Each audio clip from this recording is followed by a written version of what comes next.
एक बार की बात है, सबल नाम का एक लड़का एक नगर में रहता था। वह अपने जीवन से बहुत निराश था। उनकी निराशा का कारण यह था, वह अब तक अपने जीवन में कुछ भी नहीं कर रहा था। उसके माता पिता उसे ताने मारते थे कि आपके सभी मित्र कुछ न कुछ कर रहे हैं, लेकिन आप अभी भी घर बैठे हैं। दोस्तों के बीच भी अक्सर उनका मजाक उड़ाया जाता था। वह कहीं जाता तो लोग उससे पूछते थे कि आप क्या कर रहे हैं। उसे यह बताने में भी शर्म आ रही थी। वह कुछ नहीं कर रहा है। धीरे धीरे उसने रिश्तेदारों से मिलना जुलना कम कर दिया और लोगों से मिलना भी बंद कर दिया। वह ज्यादातर समय घर पर ही रहता। वह अकेला रहता और भगवान को कोसता रहता और अपनी किस्मत को दोष देता। अब उसे अपना जीवन बोझ लगने लगा था। कभी कभी वह सोचता कि कब वह कुछ करने के योग्य बनेगा, और फिर वह सोचता कि जिंदा रहने से अच्छा मर जाना ठीक है। एक दिन वह अपने नगर की एक गली से गुजर रहा था। तभी उसने देखा कि एक गुरु दुख और परेशानियों पर उपदेश दे रहे हैं। वह भी उसी भीड़ में सबसे पीछे बैठ गया और गुरु के प्रवचन सुनने लगा। गुरु कह रहे थे कि दुख एक शिक्षक की तरह है जो हमें जीवन की सच्चाई दिखाता है और हमें जीने का सही तरीका सिखाता है। आप चाहे तो जिंदगी जीना भी सीख सकते हैं। आप चाहो तो कुछ भी हासिल कर सकते हो, और अगर चाहो तो एक कोने में बैठकर रो सकते हो। इन सभी बातों को सबल ध्यान से सुन रहा था, लेकिन उपदेश की यह बातें पसंद नहीं आई। उसने खड़े होकर कहा कि कुछ भी सिखाने से दुख दूर नहीं होता, इसमें केवल दर्द होता है। दुख की पीड़ा अनंत है। ऐसा लगता है कि इसके बाद कुछ होने वाला नहीं है। इससे कुछ भी फर्क नहीं पड़ता है। इसके सामने तो मौत भी छोटी लगती है। तब गुरु ने कहा, वत्स, तुम्हारा दुख क्या है? सबल ने उनके सामने अपनी सारी व्यथा सुनाई और गुरु से पूछा कि मेरे इन दुखों का कोई उपाय है तुम्हारे पास? यह सुनकर गुरु मुस्कुराए और बोले, तुम उस दिन मेरे पास आना जब आपके जीवन में वास्तविक दुख आए। मैं आपकी समस्या का समाधान अवश्य करूंगा। यह कहकर गुरु वहां से चले गए। सबल ने सोचा, क्या यह मेरा दुख नहीं है तो क्या है? मैं जिस दर्द से गुजर रहा हूं वह असली दुख नहीं है क्या? मेरा दुख कोई नहीं समझ सकता। जब मां बाप नहीं समझते तो भला गुरु क्या समझेंगे? उस दुखों से व्यथित होकर सबल ने एक फैसला लिया कि अब वह कुछ करेगा। सबल ने एक छोटा व्यवसाय शुरू किया, पर उसे सफलता नहीं मिल रही थी। लेकिन उसके घर वाले खुश थे। वह कुछ कोशिश कर रहा है। वह अपने व्यवसाय में लगा रहा और धीरे धीरे उन्हें सफलता मिलने लगी। फिर उसने रफ्तार पकड़ी और केवल 3 साल के अंदर ही वह एक बड़ा बिजनेसमैन बन गया। अब सबल के आसपास ऐसे कई लोग थे जो उसकी परवाह करते थे, जो उससे प्यार करते थे। अब उनके परिवार के सदस्य भी उसकी तारीफ करते करते थकते नहीं थे। दिन ब दिन उसके मित्रों की संख्या बढ़ती जा रही थी। अब वह अपनी जिंदगी से बहुत खुश था। उनके कुछ दोस्तों ने उन्हें सलाह दी कि जब तुम एक बड़ा बिजनेसमैन बनकर बहुत खुश हो तो सोचिए आपको कितनी खुशी होगी अगर आप इस शहर और इस राज्य के सबसे बड़े बिजनेसमैन बन जाते तो कितने लोग आपसे जुड़ना चाहेंगे। आपकी कितनी बड़ी ख्याति होगी और स्वयं राजा भी आपसे दोस्ती करना चाहेंगे और जरूरत पड़ने पर आपसे पैसे भी उधार लेंगे। दोस्तों की यह बात सबल के मन में बैठ गई। अब वह और पैसे कमाने की कोशिश करने लगा, लेकिन उसे यह सब बहुत ही जल्दी चाहिए था। वह समय बर्बाद नहीं करना चाहता था। वह अधिकांश समय इन चीजों को प्राप्त करने में लगाने लगा। इसलिए वह ऐसे काम करने लगा जो सही नहीं थे। उसने पैसे उधार लेना शुरू कर दिया। उसके दोस्तों से पैसे की मात्रा और अधिक मुनाफा कमाने के लालच में वह अपने माल में मिलावट करने लगा। उसने अन्य व्यापारियों के खिलाफ भी साजिश रची और उन्हें डराया धमकाया। जैसा उसके दोस्त कहते थे वैसा ही करता था। वह इन तरीकों से ज्यादा पैसा कमा रहा था, पर अब उसके जीवन में पहले जैसा चैन नहीं था। उनके मन की शांति गायब हो गई थी और वह रात को सो नहीं पाता था। वह विचारों में रहता था। वह सब कुछ पाकर भी उसे किसी चीज में सुख नहीं मिल रहा था। एक दिन सबल अपनी गाड़ी से कहीं जा रहा था। तभी रास्ते में उसे गुरु का आश्रम दिखाई दिया। वह रुका और गुरु के पास जाकर बोला, गुरु जी, आपने मुझे कहा था जब कभी जीवन में सच्चा दुख आए तो चले आना। अब मैं बहुत दुखी हूं। मेरी नींद हराम हो गई है। मुझे कहीं भी शांति नहीं मिल रही है। इस प्रकार सबल ने अपनी सारी समस्याएं गुरु को बताई। गुरु ने कहा, जब तुम पहली बार मुझसे मिलने आए थे तब भी तुम किसी दुख में थे। आपने उस दर्द से क्या सीखा? सबल ने कहा कि सिर्फ सोचने और चिंता करने से कुछ नहीं होता। अपनी दृष्टि को सच करने के लिए मेहनत भी जरूरी है, और सिर्फ मेहनत करने से कुछ नहीं होता। परिणाम भी मिलना चाहिए। जब आपको लगे कि आपका लक्ष्य हासिल नहीं होने वाला है, तब राह में चाहे कितनी भी मुश्किलें आ जाए, मन कितना भी निराश क्यों ना हो, अब कुछ नहीं होने वाला है, तब खुद आत्मविश्वास करे, मैं जो भी कर रहा हूं उसमें अवश्य सफल होऊंगा। लोग केवल सफल लोगों का सम्मान करते हैं। कोई कितना भी अच्छा क्यों ना हो, वह हमेशा लोगों की नजरों में बोझ बने रहते हैं।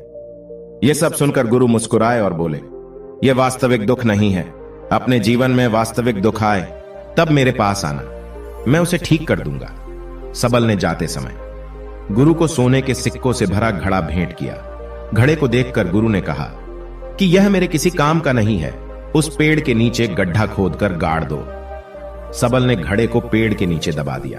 जैसा कि गुरु ने बताया उसने वैसा ही किया और वहां से चला गया।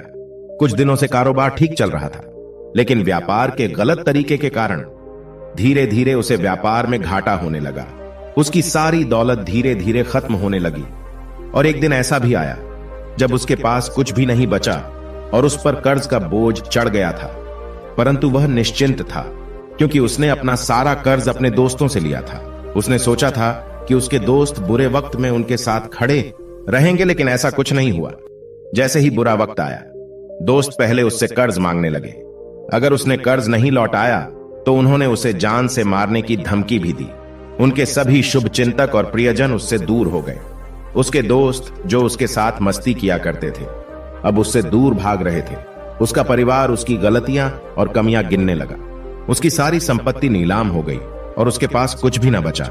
जब उसने अपने पिता से मदद मांगी तो पिता ने कहा कि मेरे पास थोड़ी सी संपत्ति है, अगर मैं तुम्हें दे दूंगा तो मैं तुम्हारी मां को क्या कहूंगा।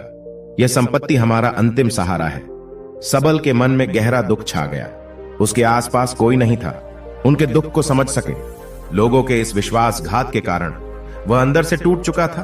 वह सोचने लगा कि अब जीने का कोई मतलब नहीं है, अब मौत ही मेरा सहारा है। वह आत्महत्या करने के लिए पहाड़ी पर जा रहा था। तब उसे याद आया कि उस गुरु ने उससे कहा था, तब मेरे पास आना जब तुम्हारे जीवन में वास्तविक दुख हो।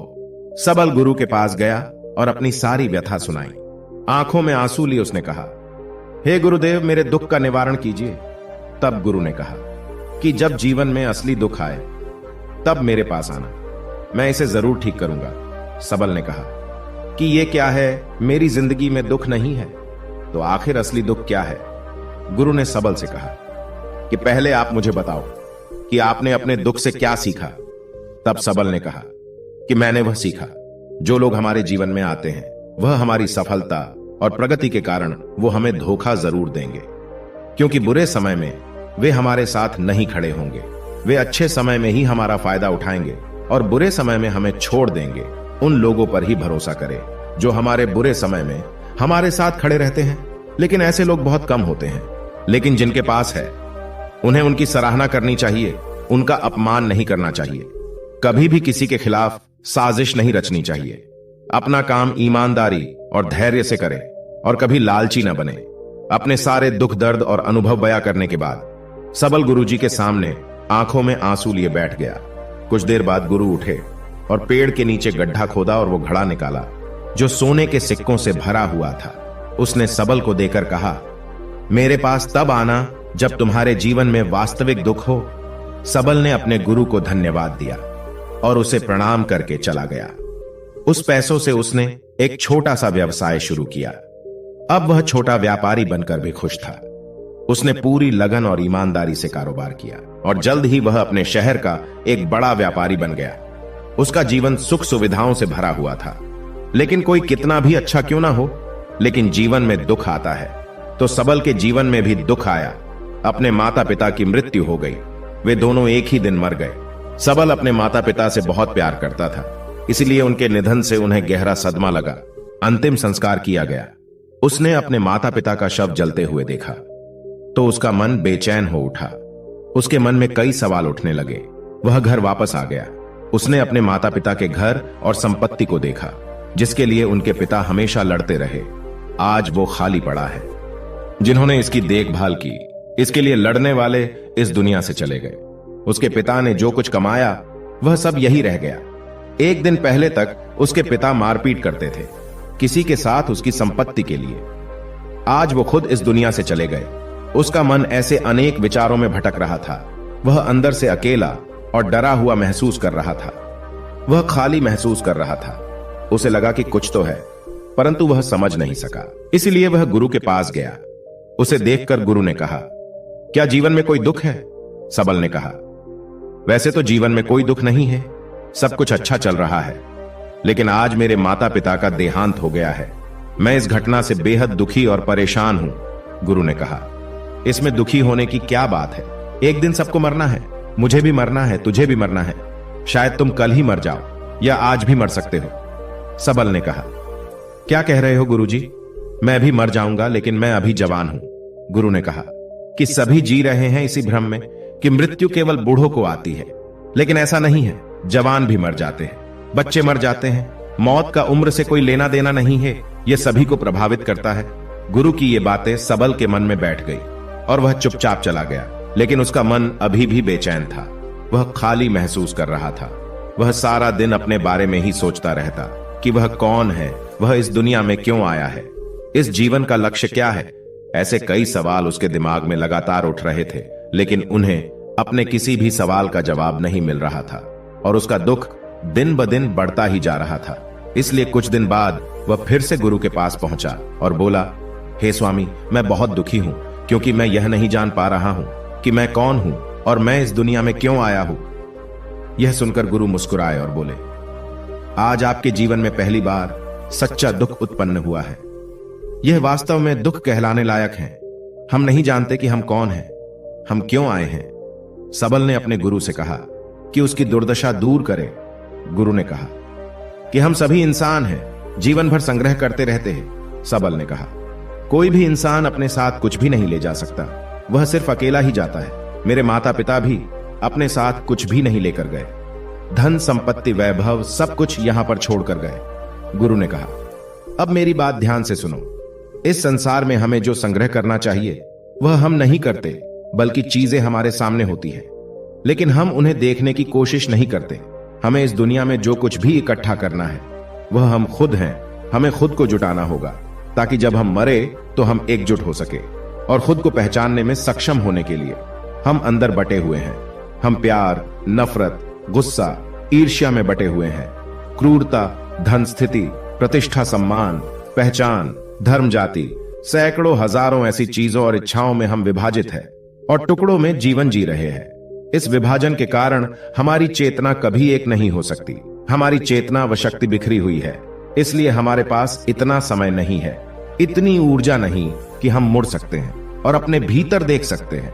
वास्तव में धन, सम्मान और सुविधाओं के अभाव को लोग दुख समझते हैं और जीवन भर के लिए इसे दुख कहकर रोते रहते हैं और समाधान खोजने का प्रयास करते रहते हैं। उन्हें अपना समाधान कभी नहीं मिलेगा, क्योंकि जिसे लोग दुख कहते हैं वह वास्तविक दुख नहीं है। यह सिर्फ एक आदमी की इच्छा है।